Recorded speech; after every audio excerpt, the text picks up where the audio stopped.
This is my first official episode of the Operation Rock podcast. Operation Rock is the charity started by my late mother, the woman who adorns the logo behind me. And the purpose of this charity is to bridge the gap between community organizations, bringing them together so that they are more effective in the communities that they serve.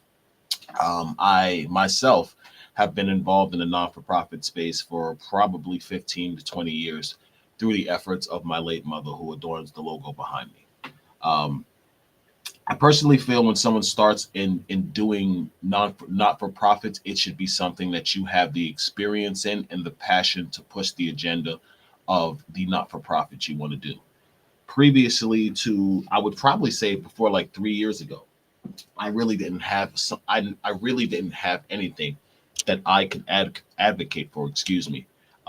Through my not for profit, I had no situations in my life that really motivated me enough to I guess want to take the initiative and start to speak against things. Um, but as a lot of people know who have been following some of my broadcasts, I got involved in a domestic violence situation that kind of changed my life and completely altered my perspective on things for probably the remainder of my life. Sometimes trauma and negative situations can be good because in that trauma and in those negative situations, God provides us with the answers to questions that we have probably been seeking our entire life. So you have to be thankful for that. You have to be thankful for the opportunities that God gives you when He is intending for you to serve Him and to do the right thing. So I'm thankful for that. I really am. The purpose of my broadcast this morning um, is really to shed some light on some things, because I don't think I've really ever done that. This broadcast is not meant to serve a large audience overall. It's actually more of a personal broadcast, um, and it's to the place where Operation Rock developed, which is within the four walls of Stapleton Church, a small black church on Staten Island that may, again, as I said last week, maybe be the oldest church on Staten Island. Um, for some personal knowledge, those of you who don't know why I keep saying that Stapleton could be the oldest church on Staten Island, because something happened back probably 100, 150 years ago on Staten Island where a lot of the building records got destroyed. So there is really no way to verify that Stapleton Church is the oldest black church on Staten Island. At least this is what my mom used to tell me because of something happening with a fire or property records or something. Um, but I am proud to say that I was part of the oldest church on Staten Island. I believe it is. I know it is a great institution that was built by people of amazing personal character, strength, and integrity. And it's been a place, it's been a pillar in the community where it's been in Stapleton since at least the 60s, that I'm sure of. I am the son of the late pastor of Stapleton Church, Reverend Maggie Howard. Reverend Howard poured about 25 years of her life into the building that is Stapleton Church, into the people that are the community of Stapleton, Staten Island, pretty much into Staten Island overall. Her mission, which started in Staten Island through this church, ultimately took her around the globe to Africa, to Israel, to the UK. She had no problem going where she felt was needed to I guess, further the word and the purpose of serving her Lord and Savior Jesus Christ. People like that you truly have to admire. People who are willing to put everything aside to, I would say, pursue their true passions and their true callings. And that was definitely the woman my mother was. Growing up with such a woman, as an example, it was rough when I was growing up, I'll be honest. But as a man and as an adult now, I appreciate the strength and the radiance that came from my mother. I appreciate it so much. I think that the greatest thing we take advantage of, men anyway, is strong women. Any man who takes advantage of the strong women in his life is destined for failure. Great men are backed by strong women. Believe it or not, when a woman's intuition is far superior than to that of men. Excuse me. I believe because they operate out of more of a personal space where they're able to connect to their feelings on how a situation might feel, which is a really good quality. You have to commend a woman's ability to do that. Um, People, it's rough for me because I had such a solid model of what a spiritual leader is supposed to be, that whoever I decide to go to church to, if I decide to follow someone, which I have to, because in order for us to become better people, we need to be around people who are better than us. which means my journey will take me before someone who is incredibly great and will probably help me further my spiritual journey to wherever I am destined to go. So I eagerly await that person, and I pray that God send them to me to be my spiritual advisor, because I need someone who is genuine, because I come from someone who's genuine. Stapleton Church, people, as it is dead. The woman behind me was that church. She was everything that that church encompassed over the 200 and probably 6 years she served as. She was in the church before the current pastor took over. The current pastor is not a man of integrity. The current pastor is a pathological liar. And it is unfortunate when people use the position that God grants them with to try to massively deceive people overall. Those are people that I like to call demonic manipulators. They're people that use religious position to manipulate people as a whole, hoping that the word of God, the old poetry of the Old Testament or New Testament is enough to convince people to believe in them. But people, the only thing that truly convinces people of good character is good actions.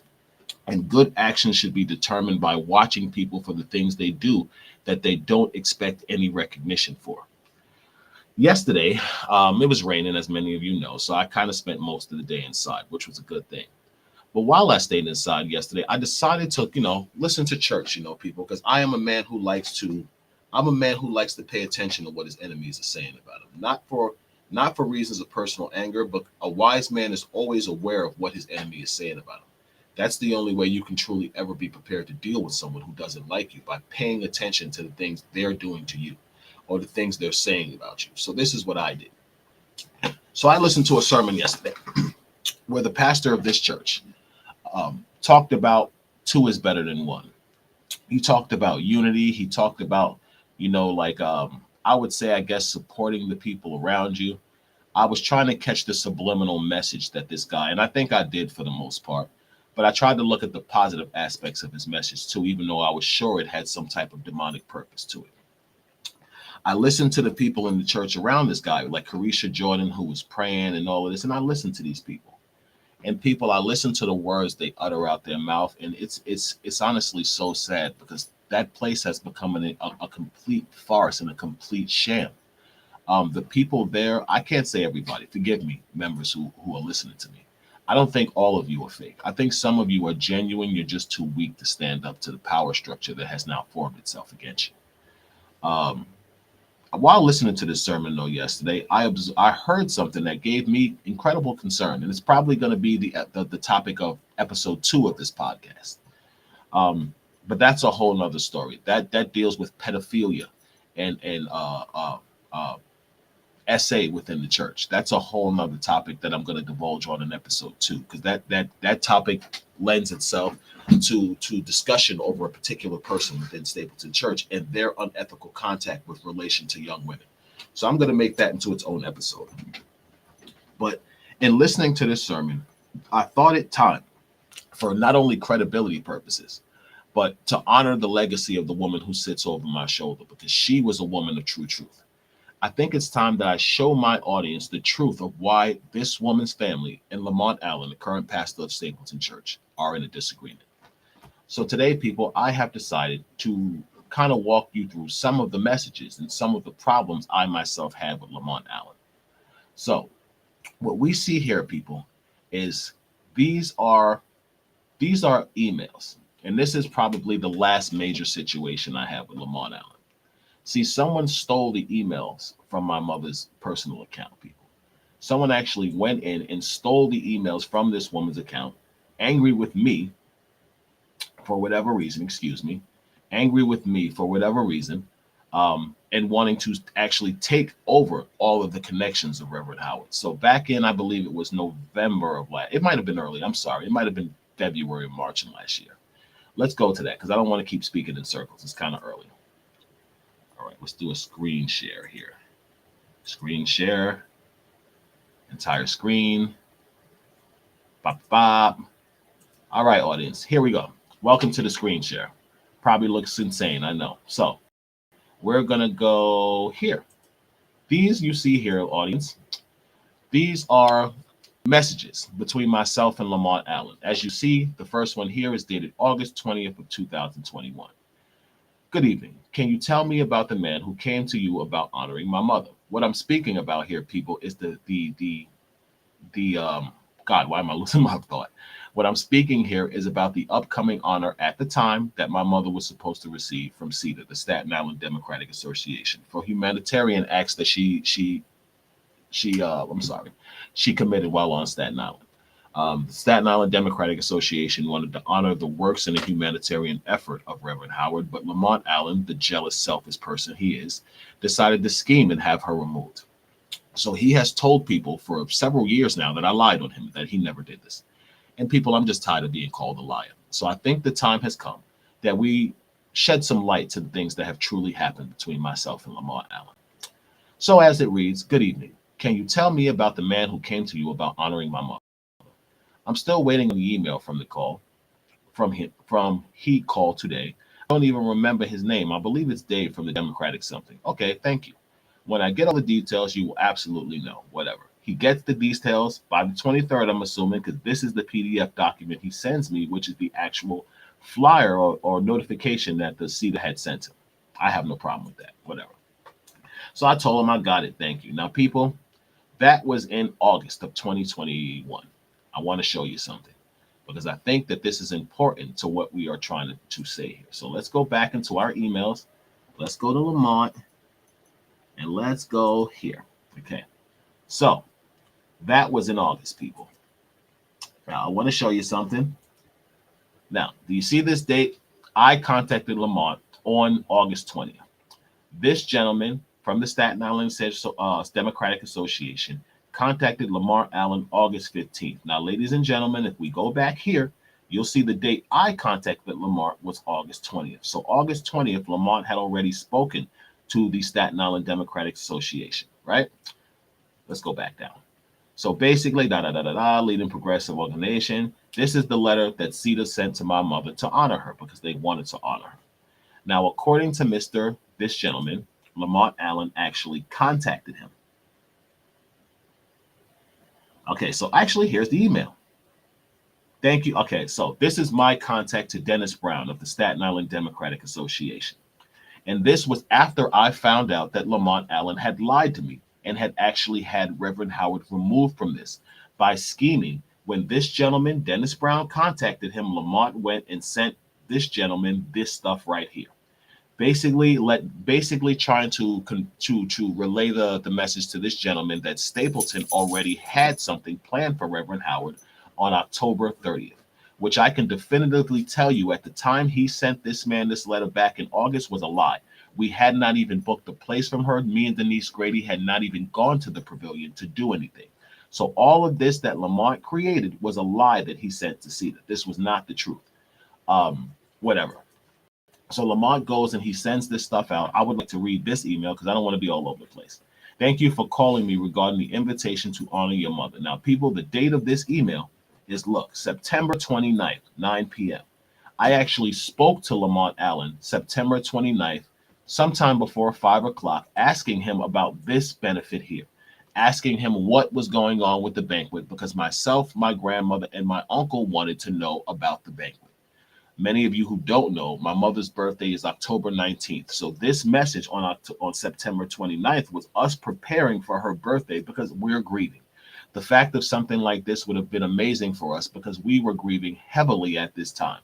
But Lamont Allen didn't care because his agenda with Stapleton Church superseded the accomplishments of his deceased pastor, and he wanted to manipulate that. So this is what Lamont Allen did. So this gentleman sends Lamont Allen the proof. I don't think I need to read that. He then sends Lamont Allen this invitation here. But what Lamont does is send him these documents back from the church, trying to make this man convinced that the church is having its own function for him. So what Lamont did is Lamont had a conversation with this man where Lamont expressed to him how the two what do you call it? The two benefits, the two functions could clash and either hurt the church or hurt the Staten Island Democratic Association, which this man agreed. So this man reached back out to Lamont Allen and told Lamont Allen that they were going to remove her because they didn't want to hurt the church or conflict with the church, which is a fair understanding. And it's considerate of CETA and the Staten Island Democratic Association. They explained to Lamont Allen that they would honor Reverend Howard the following year. Now, Lamont Allen probably knew about this from, I would say, the third week of August, but Lamont Allen never told me. He never said two words about anything happening, people. So basically, I was just kind of stuck and I never knew what was going on. So Lamont does this. He has my mother removed from the banquet. He and I have a horrible fight. I'm going to get there because I have some messages that will back that. But what I want to do first is I want to read this. These are text messages between me and Lamont where he and Carisha Jordan actually stole Reverend Howard's email to steal the contacts so I could not use them to run the charity Operation Rock. These are text messages of me contacting Lamont and confirming everything I'm saying about how he and Carisha Jordan stole access to Reverend Howard's email and were operating her emails and robbing her son of the contacts because they did not want me to start this charity. They want to take all of Reverend Howard's connections for Stapleton Church. And because I wouldn't give them Operation Rock for Stapleton Church, they have been trying to sabotage me. These are people of God, people who will tell you they are doing the right thing. People, Lamont Allen is the devil. Carisha Jordan is a weak snake of a woman who simply needs to fit in. So she betrayed my mother, a woman who gave her 10 years of her life mentoring her, helping her take care of her kids, supporting her while the men in Carisha's life left her because Carisha can't keep a man. My mother's the one who stayed on the phone all night with Carisha, trying to help Carisha Jordan build her confidence and be a better person because men kept treating Carisha like dirt. What Carisha did after my mother died is completely betray her, but we're going to get there. So this is me reading to Lamont Allen, and it goes like this. It says, someone went into and reset it to Stapleton. This is what happened. Someone went in and stole my mother's email account. I'm actually trying to find the beginning of this for you because I really feel like this needs to be told. This story most certainly needs to be told because this was insane. This was insane that this church actually did this to the son of a dead woman. But I'm going to show you. Okay, here we go. November 6th. I contact Lamont because someone steals Reverend Howard's emails 1 o'clock in the morning. Here is the conversation the next day when Lamont reaches out to me because I spent all day calling Lamont and he was ignoring me. He basically tells me he only has access to Stapleton UME Church. I tell him someone changed her AOL email and reset it to that email, the church email. At 7:55 a.m., I have proof. I don't want a problem. Just put it back. This is me. They keep telling you that I want problems with them people. Here it says right here, I don't want a problem. Just put it back. Okay, so just reset it, Clayton, because I don't have access to AOL. I feel you. They actually emailed me that it was changed, but it's not me. Okay, he says it's not him. Okay, all right. So he says it's not him. Hold on. He says it's not him. I tell him, Carisha said you did it because I spoke to Carisha that morning and Carisha told me that the church was responsible for it, that the church did it because it was the church was paying AOL for this email, which people I've told you several times is a lie. My mother got that email address when I was 13 years old. She wasn't even a pastor of Stapleton Church. So Stapleton Church could not have been paying for the AOL account that Carisha Jordan and Lamont Allen stole and tried to and tried to operate as Reverend Howard through this email. So Lamont says, yes, I got all of those as well, but I can't change anything of it because I don't have access to that account. I can't even log in. I don't believe that, but I know we are not on. I don't believe that. This is what I tell him, but I know we are not on good terms. She said, I will reset it. And when they send it to you, Stapleton email, just allow me to change it. This is what I tell Lamont, people. Okay, someone went in. Okay, so look, please give me some minutes. I send him the notification. Let's try to find some more. So he tells me in these text messages that the church email was his. I respond to him, yes, I am the one who changed her password by me because I can do that. Since no one that is connected to her or is doing this for her, that isn't a church issue. It's mine as her son and her admin. I could have been changed it, but I trusted you people, and now I don't because I've learned all the things done against not only me but her. So in my own effort, I locked and changed what I needed to and moved on. I guess Carisha ain't like that and decided to put it back, then use you like that was supposed to deter me. It doesn't, and I'm not. So people basically, because I realized what they were doing, I changed the password and Carisha reset the password to try to steal my dead mother's email from me. But that woman will lie and tell you it never happened. Okay, it doesn't. I'm not looking for no issues with y'all. I just want to honor my mom without lied and betrayed her included, which happens to be unfortunately most of you. Forgive, but it's the truth. Again, I have no issue with Stapleton Church, just some of its people.